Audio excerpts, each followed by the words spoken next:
Bénéfice aussi boyan si boyan chana le po meton dandan men kudo todo me bodo ye igbo igbe ni be yugo su sangbe ajimo gbe vendredi so melegesi azan otongo zo sulo mene milene mombo ko jijirawe maleo yele goma to gomi vedo ya ye ton ganji en bonde du forme mi c'est nous mi c'est gbi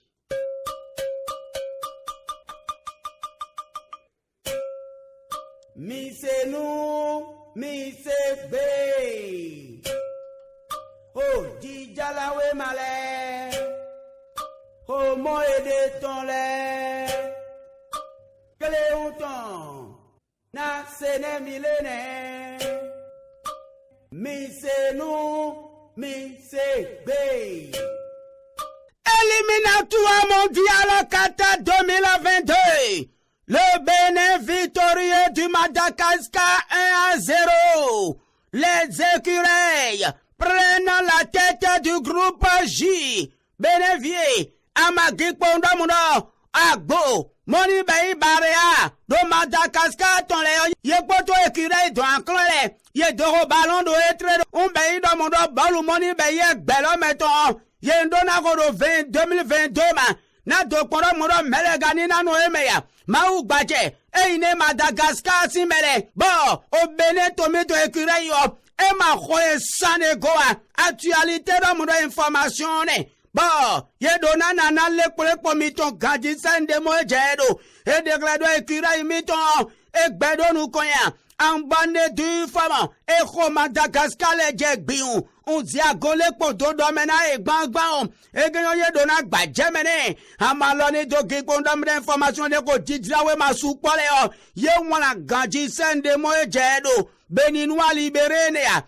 et l'osunya kaka deux tomé on va demander écureil au doigt clémi ton le dédé a diglo kule pona agbo moni bayi bareya Madagascar qu'on est gadi dossier tomé et ne doit clé do wan kaga on do dia diglo kule pona bareane no meze do nanane e ya jama wa lo le jane madeo ya u donote ge na kle ya vok belone gadjani balanda jama l'éliminatoire mondial Qatar 2022. Les écureuils ont grillonté une des couilles des barrières à domicile. Et y'en a couilles, c'est que la grippe, on donne au quanti gros le codonne, le bang, bidine, y'a donné badjamene gandhi, à maloni de grippe, on donne information, et gbedo y'a dada, au didrawe malé volé le potentiel l'ennea, au nord sud quotidien palabre quotidien et point fraternité, au didrawe megale biwula mundo beneto mito, et doude jigban bidine, wene, et ganyo ye dona badjamene, à maloni de grippe, on donne au nous janouam, et gbedo jijo beneto mito men, benevie, à tout moni bayi coronavirus isungo, et kakbedo zosisi, naga ekana baido doti menuna oto vito sile do yekani gbamea egani zonutu akiponda mundo gan khoito moni pelu kundo o na menano gaji ogo Benjamin mpati e igbodo gbeido to eche ipatongo merako Wilfried Leandro ngbeji o ye pliko jidra zon atole do etre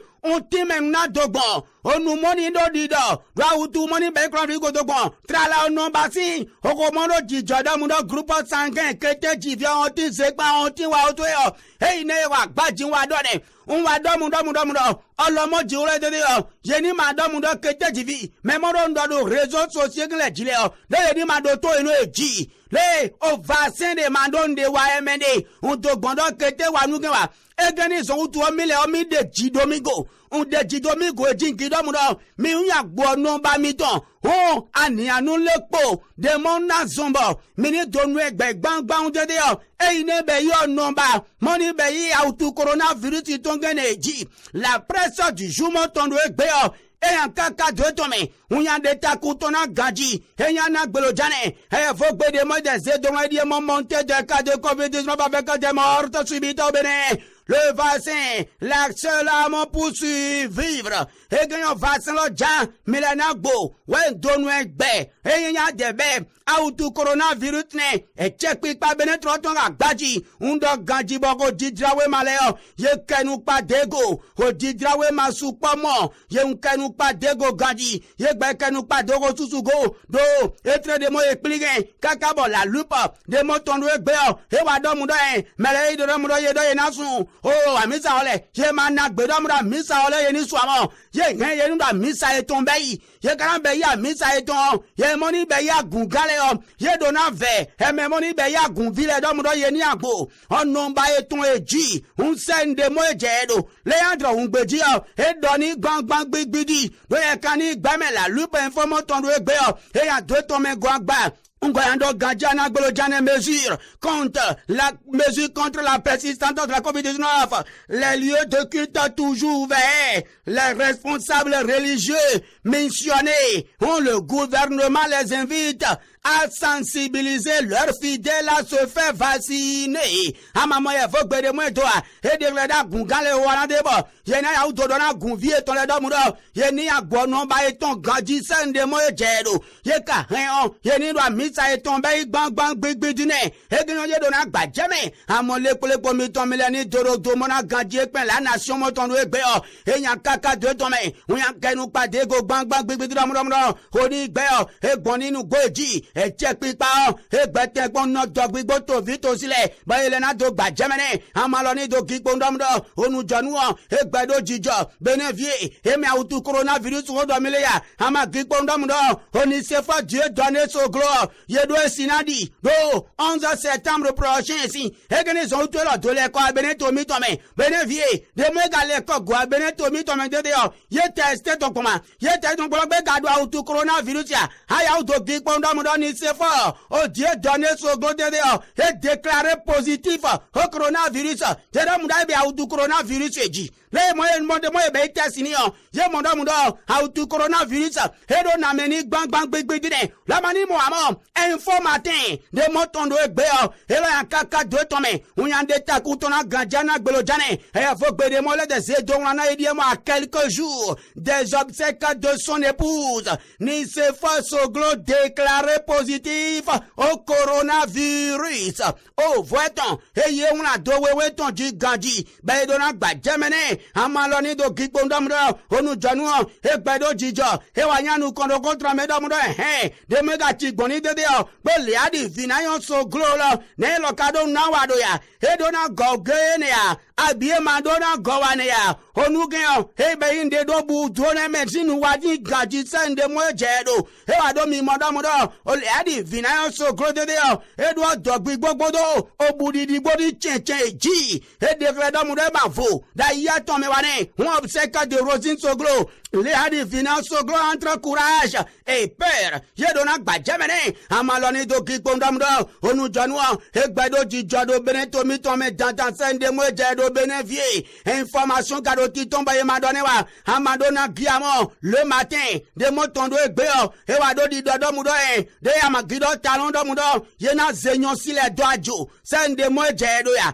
wegen zonoutu, o tito moni bayi tito dao de mo zirotebo, de mona jehudo nyon sile diyo, amagipondo mudo yeze, o najino, Claudine fiavi prudensio, do azinkoni gbejije gbiundo mudo londo ya, egeni zonoutu nou mo talon bayi gyan, e vivina tito mo iroda, o consortium fed afesmib, ye le da mudo nou mo talon bayi gyan, le nou jong ne tao, do tito le fode ne ba consortium fed afesmib gyan, ba nyon singwade nou ganji se ne mo jedo, ye zewe ma eton, ye wule wen tao, un zedo ran talon, da mundo ina cheni, na nou mwen beyi gyan, ina cheni ganji doze, o najino Claudine fiavi prudensio, un do zedo titoni gbejole nou jodwa, e dekle da mundo, o pagbe de mwen do da mundo ina zeyon sida jo, e do bi beyi gbang di ganji, e geni zon utu yo agbon e kengeme, un ve, nyon simoni beyi nyon simoni do beneto mele bi da mundo, ye ni ten kon plan, o najino Claudine